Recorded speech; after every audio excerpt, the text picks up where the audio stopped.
There is little more disturbing than hearing the confession of a murder. So, from the teen who tasted his mother's brain to the man who planned to eat a child, join us.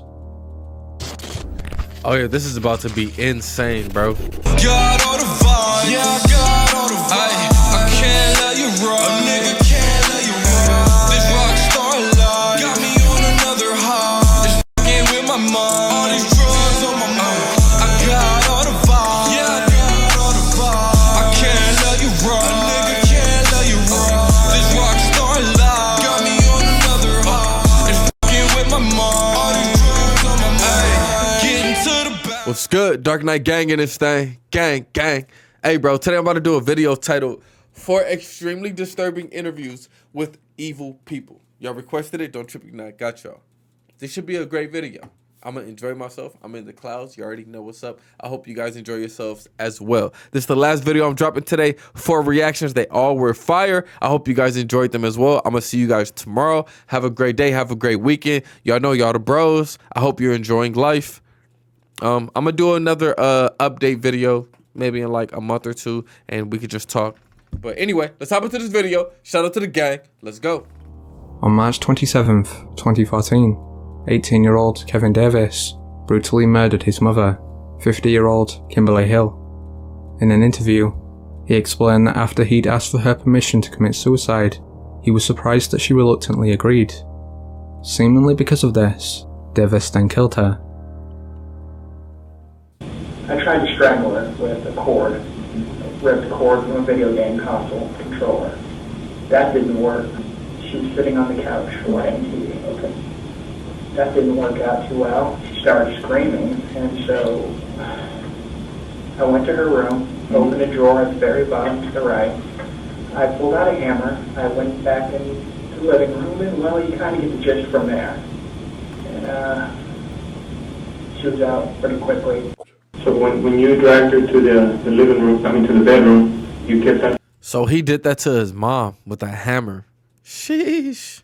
Yeah, kind of. That's when you reached in and grabbed her brain? Yeah, I kicked at it a bit. Then I just, that was kind of silly, but then yeah, I just decided to reach in and kind of just do it. Mm-hmm. And then what did you do after that? Then I had sex with her corpse, actually. This is just the first time? Oh yeah, I lost my virginity to a corpse. Did you hear how the homie was just talking about it so nonchalantly? He was just so nonchalant about it, like, yeah, you know what I'm saying? I lost my virginity to a corpse. That shit was fire, bro. Yes, sir. Like, what? He was clearly insane, man. This video is about to be fire. Oh, yeah, let's keep going. In March 2015, court workers arrived at the house of 35-year-old Mitchell Blair to serve her an eviction notice. However, they instead discovered the bodies of 2 children, both stuffed inside a deep freezer. It was soon found that these were 9-year-old Stephen Berry and his sister, 13-year-old Stoney Blair, Mitchell's son and daughter. Later, in interrogation, she claimed that 3 years earlier, her youngest son had told her that Stephen had raped him. Whatever the case, Mitchell proceeded to torture Stephen for the next 2 weeks, strangling him with her belt and pouring scalding water over his genitals. As expected, he eventually succumbed to his injuries and was placed in the freezer. 9 months. So she heard a boy raped her son, and so she tortured him for 2 weeks and then eventually killed him. Months later though, Mitchell's son revealed that Stoney had raped him as well. Because of this, she starved, beat, and tortured her until finally she died sometime after. So she tortured 2 kids because her kids said that they raped her. So she tortured 2 of them and killed 2 of them. Talk me through the type of abuse that you had to suffer as a kid. You mean sexual abuse? If that's what happened. That definitely did happen to me. That's why I know exactly how would have grew up. I told my mother what happened to me. And the only thing she said was, it's over with, so what the you want me to do about it? What do you mean what I want you to do? You get what I'm saying? So all I could do is go back and sit in my room and just sit there and look stupid. I'm a kid. And I'm just telling you what happened to me. You didn't do about it. And plus I still had to see the person coming in and out my house. You still friends with that person. So do you believe that the violent person you went on to become you were a product of your own childhood? I mean, everybody have choices, so I can't just blame all that on my mom because I was still an adult. Maybe I should have tried hard to get over that. But anybody who knows me, that touching the kids, the molesting, that no. So yeah, that's the problem. And this is what can happen to a kid when like that goes. And this is the part that really gets me. I used to tell her, rape is the worst thing you can do. Just make it. I tell her all the time. They used to make me feel like I was nothing. It made me feel like I wasn't. You turn around and you do that to my son, you knew exactly what she was doing to him. She knew exactly what the she was doing to him. So yeah, I don't care what anybody think. She had to go, period. Psychopaths, bro. That one was kind of crazy though. You could tell from what happened to her when she was a kid. She never got over that. So that's why automatically it's like, he has to go. There's no excuse for rape. You die because of what happened to her as a kid. You see what I'm saying? Whoo, that's what happens if you don't ever hear of pastoral trauma. That's crazy. Hey, this is a good video. On December 2nd, 2016, Let me grab in my ear, olds cuz. Liam Let McCasney me stop. and Preston Taylor murdered their childhood friend, Sarah Stern. Incredibly, Liam's confession of this murder was secretly captured by his former friend, Anthony Curry. Yeah, and dude, alright, so I'm hanging out with her. She has, we went to the bank, she took some money out, not all of her money. We're counting it out, and then she goes to walk out the front door. I choke her out, drag her. My biggest problem was the dog, and her dog laid there and watched as I killed her. Didn't do anything. And it took me a half an hour to kill her. I thought I was going to be able to choke her out and have her out in like a couple minutes. Or you had her so tight that it was like... I pretty much hung her, like... I picked her up and had her just like dangling off the ground, and she just pissed herself. And you lose control said my name, and then that was it. So then I got a shirt, and I just shoved it down her throat so she wouldn't throw up or anything, and held my finger over her nose, and set a timer. That's the only time I had my phone. And it took me like a half an hour after I hit start on the timer. But I took her out, dragged her into the back, put her in the bathroom, and then I had to go straight to work. So Preston came over, took the body, put it in the bushes. And then I get off work that night, go straight over. Damn, bro, you a straight killer. A stupid one at that. Preston and I go over to her house, take her safe, bring that over to my house before we do anything. Then we take her body out of the bushes and drag it over to her back fence, and I crawl, get into her car, and I back up. There's a security camera across the street, so I had to act like her. I watched her every time she backed out. She does the same thing. So I backed out exactly like she did and drove off. Put her in the trunk? No, put her in the passenger seat of her own car. So I was driving, and I had her buckled in the passenger seat. So she looks like she's just sleeping. She's just sitting up. And my plan was, for me, I underestimated my own strength and how much a dead body would weigh. Because it's weight, yeah. All right, so right now, he killed her, and he has her dead body in the front seat of his car as he's driving right now. I got up on top of the bridge to throw her off. He pulled off to throw her off. Preston comes over the bridge, goes around, makes a U-turn, comes up behind me.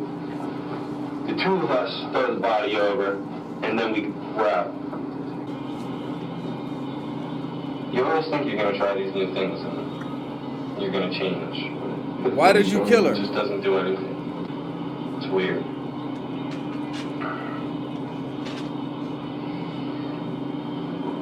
So why'd you kill her? Oh, that sucks. I guess they don't go into detail about why he killed her. I wish we could know. That would be interesting. But he told us how he did it. And the way he just described it, like, matter-of-factly, like, yeah, bro, you know what I'm saying? Choked her out, had a timer, took, like, half an hour, but, you know, I did what I had to do, threw her dead body over. Preston helped me out. Yeah, Preston, that's the homie, that's the bro, that's my day one. He's an accessory to murder. Like, you know what I'm saying? Like, all right, but let's keep going. This is a great video. Shout out to the gang for requesting it, man. I know I need some On chapstick. April 12, 2006, 10-year-old Jamie Rose Boleyn went missing. 5 days later, her mutilated remains were found at the apartment of 26-year-old Kevin Ray Underwood. He looks Underwood insane. had strangled Jamie to death and sexually assaulted her corpse. He then prepared to dismember her body, with the final intention of eating the remains. Now, going back to the plan, you had the handcuffs and the duct tape. Yeah, so what I was going to do is I was going to, like I said, yank him in there, restrain him, and then, after the sex, it would turn kind of violent. I'd start kind of torturing him a little and stuff like that. How would you torture them? Sticking large objects in their anus, causing them pain that way. The torture was kind of a late addition because at first I wanted the body to be pretty much unharmed. Because what I was going to do after that then was, while they were still alive and gagged, I was going to drape them over the bathtub and cut off their head. And then hang them there and let the blood all drain out, good and drained out. And I was going to keep the body around for a couple of days. I was going to set the head on my desk so it could, like, watch me. And, keep the corpse in my bed, sleeping with it, having sex with it for a day or two. And then I was going to start butchering them and cooking them. And hacksaw to cut open the head to get to the brain because I wanted to eat the brain and the heart and some of the organs. What the? I pretty much planned all along to probably get a kid, just mainly because they'd be easier to grab and easier to get rid of afterwards, smaller, and put up less of a fight. But did you find her attractive? Not really. No, she was kind of. Well, I don't know. She just had she was almost bald. She had really thinning hair, and. What's insane is that as he's talking and describing what he was about to do, he doesn't sound crazy, right? Sounds like a normal human being. Just like, yeah, man, I was about to do this, you know what I'm saying? Eat her brains. And, she was a little chubby and, just kind of wasn't my type, basically. Now, when did you come up with Wednesday would be the day? Because of what I really wanted to do, I, had kind of planned it for that day, but I've been planning it for every day for a month pretty much. On the first time she came home, before she went and changed clothes, she stopped, she saw me stand there, and, she was just like, oh, this is horrible. I came home from school and realized I'd forgot my house keys at home and had to go back and get them, and, she was just complaining about how hot she was, and anyway, she came downstairs and was still, she's like, oh, there's nothing when it's this hot, nothing good like a good, glass of ice milk. And she, kind of chatted for a minute and then asked to come inside and see my rat again. And she just sat there on the floor looking at my rat. And I just kind of struggled with myself the whole time she was in there. And it was a struggle between right and wrong? Yeah, or kind of, yeah, both that and, not wanting to get caught. But yeah, it was partly because, I can't do this, I don't want to do it, but then, I want to do this. And there's a little bit of fear, like, hey, if I do this, I might get caught. Yeah, that was a large part of it too, but I was like, I better just knock her out and, then restrain her while she's unconscious. And finally I was just, look, either do it or tell her to get the hell out of the apartment, and finally I did it. And, as soon as I hit her. What did she say when you hit her? That's something that's, haunted me ever since it happened. She started yelling, I'm sorry. Which, I'm just like, what is she sorry for? She didn't do anything wrong. It's me, I'm the one that should be sorry. Yeah, she, like I said, she jumped, she was yelling, God, I'm sorry, and, let me go, I won't tell. And, after I hit her a couple times, I finally just had to, jump up and grab her, and I couldn't believe how strong she was. I could barely hold her down. We walked around. I've got pretty bad carpet burns on my knees from it. We struggled. It took me probably 15, 20 minutes to kill her. Then finally, when I was pretty sure she was dead again, I jumped up and grabbed the duct tape and put it over her mouth and nose because I was getting tired. My arms were getting sore from clamping down on her. And so I was going to drag her in there to the living room, but she, big for her age, paper said she's like 110 pounds, and I was having a hard time, flopping her over and rolling her around and dragging her around. And so I was like, well, it's a lot closer, and I don't want, she's already been dead maybe 10, 15 minutes, and so I don't want the blood to get all coagulated, so I'm just going to go ahead and drag her into the tub and behead her and then have sex with her body. So you had trouble sawing her head off? Yeah, that's what, I was trying to remember where I was. Yeah, I went, got, I guess, to her spine, and I just sawed and could not get it at last. And I was pretty much exhausted by then, and I decided that, so I went to try to get rid of the body, but they was still bleeding too much, and stomach contents were pouring out of the neck. And so I was like, well, I'm going to let it sit here for a few hours and coagulate some more, so maybe I can move it without it bleeding everywhere so much. So I just kind of went about my business with this. I closed the door because, the bathroom, because like I said, I was sick, sick to my stomach that I'm doing this. I didn't even want to, see the corpse. And, I just sat there at the computer for a couple hours, talking to her. I wasn't talking much because, I was.